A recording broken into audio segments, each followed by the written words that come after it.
I'm at speed. Ready. You good to go? All right. Well, we'll get started. I'm going to start by having you first state your name. My name is Ron Kathren. And my name is Robert Bauman, and we're conducting this oral history interview on the campus of Washington State University. And today's date is July 30th of 2013. So we're going to start by, Ron, just by having you maybe talk about when you first arrived in the Tri-Cities, when you came to work at Hanford, how that came about. Excuse me. We came here. Hold up just one second. I realized we don't have the little... Oh, there was nowhere to clip it, so the Oh, overhead mic is okay. just Let's good. start over because I have a correction to suggest to you.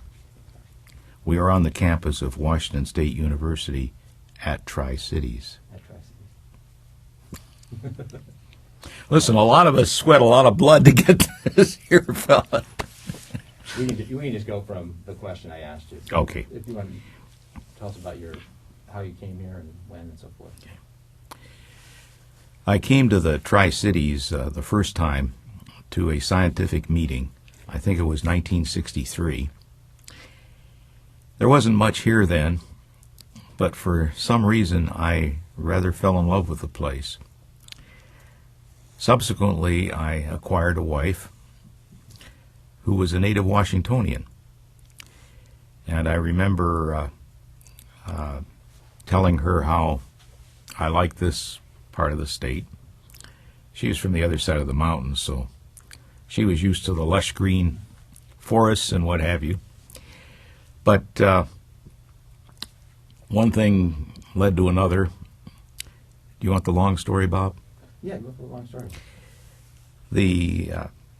One of the people from Battelle came down to visit. This was common in those days. I was working at what's now Lawrence Livermore National Lab. And he came down to visit me. We did these technical exchanges. And he spent 2 days. He also had a good friend that he was visiting over at Stanford. And he actually stayed at my home. Well, I couldn't figure out why he was there. And I finally asked him, Harold, what the devil are you doing here? And he really didn't want to say. And the reason was the Atomic Energy Commission in those days, the predecessor to the Department of Energy, had kind of an unwritten rule that one contractor or one lab, was not supposed to steal people from another lab. And Harold just finally opened up and he said, well, I'm here to hire you. And I was floored because I had wanted to get up to Hanford. Part of the reason was the type of work they were doing here was really relevant to my interests and what I had been doing at Livermore. And it seemed to be a more, shall I say, happy climate, morale-wise. And so in 1967, in July of 67, we moved to Richland. My wife was very pregnant, and we now have 3 generations of the Kathren family here in Richland. And so what sort of work were you doing at Livermore? I was doing health physics. I was actually in charge of the calibration, radiological calibration lab there, and we used film badges in those days, and the film dosimetry group. So had other responsibilities too, but those are my main responsibilities there. And by the way, I'll just mention this. One of the things that really intrigued me, we had done an intercomparison of film badges and calibrations for plutonium, which was of interest. When I say we had done it with Hanford, Los Alamos, and Livermore, because there was some question about how well we were measuring the very low energy photons, they're actually X-rays, that are associated with the decay of plutonium. And as it turned out, Los Alamos and Livermore were right on target. Hanford, which I would have expected to be the one to match, was quite a large percentage different from our results. And when I got up here, that was one of the things that I figured out. And that's a long story we won't go into. So you came in '67, Came in July of '67. and who was the primary contractor at that time? Is that who you were working for? Or? It was Battelle. There were actually three contractors. What they had done in 1965 was to diversify the site. It had all been General Electric. And they wanted to make this into a more normal community, not so heavily dependent on the site. And so they put out contracts, or put out requests for proposals. And the bidders had to put in some sort of normal activity in addition to running the site. Battelle won the contract for the research labs, and their promise was, and they did it, to build, I think it was $20 million of private research facilities, and they also had what was called a use permit, so they could use the government facilities for private research, paying a fee for this, and the government in turn could use the Battelle facilities for government research, paying a fee also.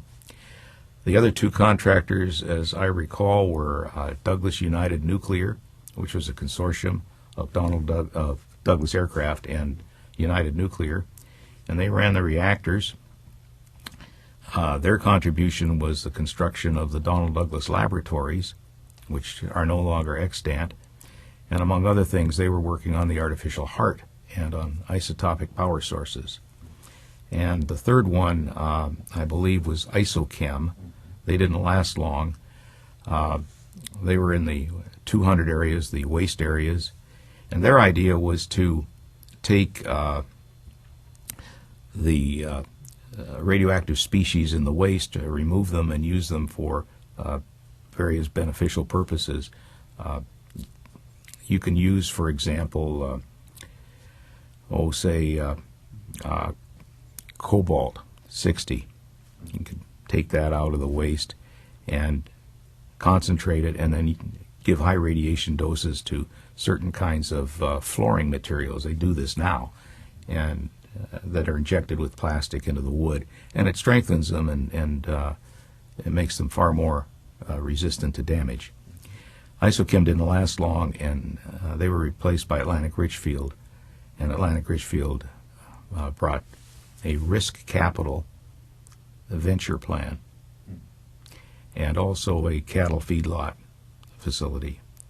So I got here just about the time Isochem was getting ready to go and Atlantic Richfield was getting ready to come in. I'm going to comment quickly about Atlantic Richfield and their risk capital. I got the great idea that the area here is perfect for growing walnuts. I had been living in Walnut Creek. I lived in an old walnut orchard. I'm kind of interested in things like that. In fact, today, in my dotage retirement, I'm a master gardener. But the first thing I had to do was to convince the county ag agent that this area was suitable for growing walnuts. And I remember he was insistent it just couldn't happen here, that the frosts were too early and all kinds of other things. And I was pointing out to him all the reasons why this area was ideal. And also from an economic standpoint, the walnut orchards in California were being cut down for subdivisions, or the trees were being destroyed by a disease, I think it's called blackledge, or black, I can't remember it now. Walnut trees down in California are grafted, and at the graft it would develop this black line and they'd die, the upper part, the part where the nuts were produced. That wouldn't happen here because the winters are sufficiently cold to to prevent that disease from occurring. I think it's a viral disease. In any event, when I convinced him, I drafted up a little proposal, and I went to Atlantic Richfield's risk capital thing and pointed out all the merits of this. You could walnut trees don't need a lot of care.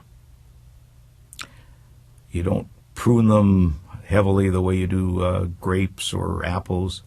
They could be flood irrigated a couple times a year, so you didn't need extensive irrigation systems. Harvesting is really fairly easy. One of the ways to do it is just put a big net under the tree and come along with a shaker and shake the tree, and all the nuts drop. And you gather them up. And to be economical, to be economically sound, you had to have, I figured, maybe 100 to 200 acres, because they have to be washed and dried afterwards. But you didn't need, it was not labor intensive.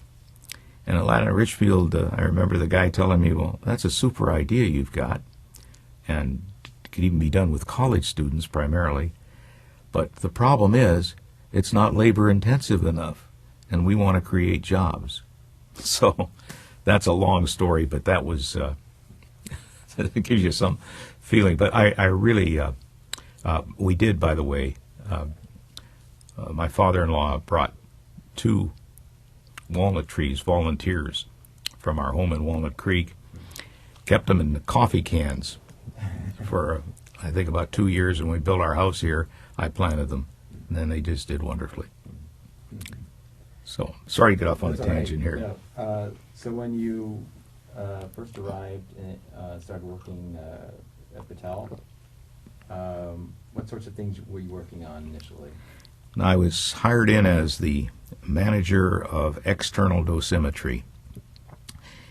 And external dosimetry maintained and calibrated all the portable radiation monitoring instruments used on the site. It was a site-wide function. And one of my chief responsibilities was to update the pool of instruments. I think they had some 1,600 instruments. Most of them were pretty old. I think every one of them was home built. They didn't go commercial. And one of my ideas was to go commercial. And I started to build the calibration lab, which now Battelle has. People who took it after me really did a fine job. One of them was Jack Selby, who just passed away and who we mentioned earlier. He really, his group really built it into a not that it wasn't under me, of course, but a first-class standards laboratory for radiological calibrations. And also we oversaw the contractor that did the dosimetry, the film badges for the site, and responded to any potential overexposures from external radiation. That was basically what my initial job here was. And how long did you do that sort of work? I think 3 years I was in that job, and then Battelle had a reorganization, and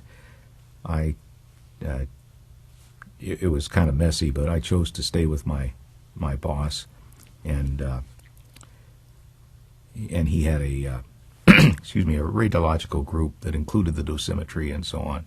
But I stayed with him, and it did many other assignments, a whole variety of things.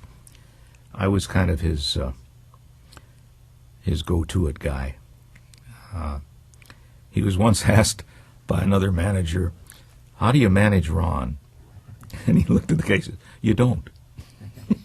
He said, "You just let him go and do his thing, and if he gets too far down the road you don't want him on, you just jerk him back." But he was really one of the finest people I've ever known, and very good manager. And who was this? What was his name? This was Harold Larson. And Harold was somewhat older than me, and well, we just fit together. for many years later, I was his staff assistant and got all these problems to solve. And it was great fun. I mean, it was a challenge, and you never knew what was going to happen. And one of the things we did that fits in with the history scheme, there were what we called service assessment dollars. All the contractors got assessed a certain amount, percentage, in their contracts to pay for plant-wide services. These included the centralized dosimetry records and the calibrations group, etc. After this organization change, and I was Harold's staff assistant, we used to go out and visit our clients, our customers, every month, or maybe every 3 weeks. Well, they're out in the 200 and 100 areas. And what we'd usually do is we'd take a car and our lunch and go out and visit one in the morning and then one in the afternoon. And in between, we'd go eat our lunch, and sometimes we'd go to the old Hanford town site. Well, one day we were there, and this shows you how Harold thinks. He was very quick with this. So here are a couple of guys in suits, coats and ties anyway, wandering around the old Hanford site, which was not supposed to be open as such. We had badges, and we were our badges permitted us in that area.